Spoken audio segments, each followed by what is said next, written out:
Hey, how's it going, guys? Welcome back to my YouTube channel. My name is Georgiman and I'm your friendly neighborhood anime and manga fan. I love all things anime and all things manga, and I'm here today to talk about Spice and Wolf episode 18. So, what did I think about this week's episode? Honestly, I thought this week's episode was really good because it really showcased just the despair and the stress that Lawrence is currently dealing with at the fact that he might lose Holo permanently to a Marty. And I think that this week's episode really showcased their dynamic and just how Lawrence is starting to really understand his feelings towards Holo and how that's going to develop sooner in the story, as this arc continues on. Now, before I go any further with this week's episode, I just want to give you guys a quick reminder to make sure to subscribe to my YouTube channel so you guys can be up to date with all my Spice and Wolf, as well as all my anime and manga content that I'll be providing in this channel. It really helps out a lot, and I would really appreciate it if you guys could subscribe to my YouTube channel. So if you guys could, please subscribe to my YouTube channel. Now, with all that out of the way, let's get into this week's episode. So this week's episode starts off where we see pretty much Lawrence is at night. He stumbles upon a tavern and he sees that he's looking for someone, and that somebody is Mr. Batos, the guy that, introduced him to the alchemist and Diane and all that. And you see that pretty much Lawrence opens up to him. It's like, hey man, I need some help. And Batos is like, yeah, what is it? It's like, so Marty, the thing you told me about that I kind of figured out. I know it's about pyrite. And he's like, oh wow, you really figured it out. It's like, yeah, so I need your help. So I know you're cool with the alchemist, and I know that nobody can really negotiate with Diane if it's not including yourself, because you're like their middle person. So I was wondering, is there a way for you to talk to her so then she can then tell the alchemist like, hey, sell some pyrite to me? And pretty much Batos is like, what's the reasoning though? Like, if it's only for like to make your own gain, I don't know about that. And Lawrence pretty much starts talking about like, he's like, listen, you used to be a merchant yourself. You know what the pain and struggle is of, deciding whether to leave your cargo behind or not, and how like in a metaphorical sense where he brings up a scenario where like, let's say your cart gets stuck in the middle of the road. Are you going to, downsize it so you can push it out and leave some of the weight behind? Or are you going to like leave the cart forever? There's so many options, so many elements, so many factors behind it.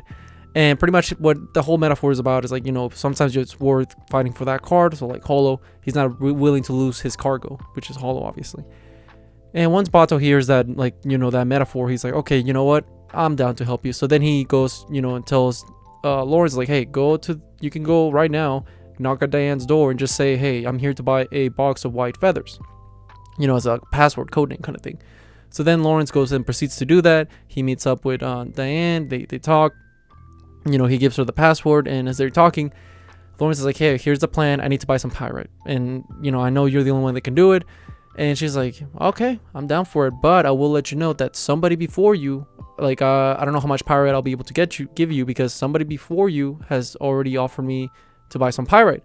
And Lawrence automatically starts thinking about Marty, which is obviously the most likely candidate. I mean, who else would be buying pyrite at this time, right? So, before him, I mean. So Lawrence starts questions like, oh man, can you tell me who it is? Like, we don't disclose, who we do dealings with. And Lawrence is like, all right, fine enough. So then he's like, okay, you know what? Can you at least tell me, like, before I leave, can you confirm something? Can gods and humans, like, has there stories or tales about them having relations? And she's like, yeah, many of times. It's like, I'll be willing to tell you all about them. And Lawrence is like, oh yeah. He's like, well, you're in a hurry though, so some other time. And he's like, oh, okay, I got it. And like, he starts like, whatever about it. Like, he starts freaking out. And then she's like, by the way, good luck. And as he leaves, he goes to Mark and they start chit-chatting. They're drinking it up. And Mark is like, hey, so what's your plan? He's like, okay, well, I got you some pyrite as well. I try to help you as much as I can. And Lawrence is like, thanks, man. I really appreciate it. I was like, hey, man, I'm your friend, right? I know if I was in this position, you would be doing the same thing. And, he's just telling like Lawrence like, hey, so the reason I'm helping you so much is, and the reason that this means so much to you, you're not losing Holo, is because obviously you've been struck by the curse. He's like, what curse? What are you talking about? The curse of a merchant, which is a merchant that travels with somebody, always falls in love. And he's talking about how that's how he met his wife. And he's talking about like, there's things more important than money, which are like obviously love. And it's very sweet, it really showcases Mark's character as a whole and just how good of a guy he is in general. And he started giving some advice to Lawrence, like, hey man, keep your head up. I know you want your woman, and we're not gonna let that happen. And as Lawrence starts thinking about Holo, he starts getting depressed, and he starts thinking about like, oh, what an idiot, why didn't I answer her truthfully back then, like what she means to me. And then you see like some a flashback of, you know, when Holo's telling Lawrence like, what do I mean to you? And, you know, he's regretting everything and how the whole situation went down and how he didn't answer anything back to Holo.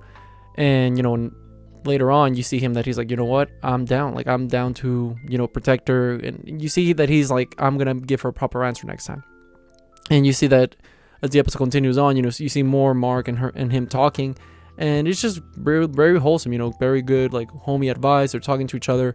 And as the episode continues on, we see that pretty much he tells Lawrence like, hey, you're free to sleep in my house, man. It's like, nah, I'll rather sleep outside. Can you just give me like a sack or something? And what that's supposed to symbolize is like, you know, how he's trying to put himself in Holo's shoes, you know, just how he met Holo in the fur coats and all that. He's trying to put himself in her shoes to get to know her even more, in a more deeper level, which I thought it was really good by Lawrence's whole character as a whole. And what proceeds to happen is the next morning, as he wakes up, we see that he's talking to, you know, Mark's like little assistant. And he's like, hey, man, I'm count on you, man, because you're going to be very helpful in this whole situation. You're going to be play a big factor. He's like, really? He's like, okay. And he's like, by the way, aren't you hungry? He's like, yeah. He's like, I'm hungry myself. Why don't you buy some bread? And he gives him 2 coins. And he's like, oh, 1 coin should be enough, man. And he's like, no, just keep it. Keep it as a change. And it was nice. It was a nice little gesture of Lawrence's behalf. But who didn't appreciate it was Mark, because like, hey, you're spoiling him. Don't be spoiling my employees now. And he's like, man, he needs to eat anyways. Like, yeah, you're right. If he gets sick, then that's gonna suck for me. So, you know, Mark is just a little tough love, right? But what happens is pretty much after that, you see that the auction starts opening up, and we see that, well, that doesn't open up just yet, but people are lining up for it, and you see like, you know, the pirate prices everywhere. You know, everybody's pretty much like, oh, you know, well, how much we're gonna make profit. You know, everybody starts talking, and the auction house is just about to be open. And as that's happening, we see that, you know, Mark starts breaking down the whole situation to his, his little worker, his apprentice. And he's like, well, what's Mr. Lawrence all like trying to do? Isn't he trying to increase the value? Well, how does this work? And then how he pretty much breaks it down to him. He's like, listen, you know, when prices go up is like when there's not enough sellers, but a huge amount of demand. That's how prices always go up. When prices go down is when there's a lot of product out there, but not people buying it. That's how it always goes down. So Lawrence's whole, you know, scheme up to now, or plan as a whole, has been to consume as much pirate as he can, and then sell it when it's at its highest of the day, and sell all this amount, because after that everyone's gonna panic sell and the prices are gonna go dipping down and down. So that's how he's gonna ruin Amarty's whole situation. Like, that's how he's gonna make it so he's not able to, you know, buy holos and all that, her freedom, in the marriage whole certificate. So that's the whole plan. And talking about Marty, we see that Lawrence bumps into him in the auction like house, and he sees him with Holo, and it's like, damn, Marty got that Mr. Steal Your Girl energy right now. But in all seriousness, he goes up to Lawrence, is like, hey, here's like, good to see you. He's like, good morning. It's like, okay, so I brought your money. Like, remember the money I was gonna lend you for this? Is like, oh yeah, I did. So then he gives him the money, and to Lawrence's surprise, it's actually all in gold.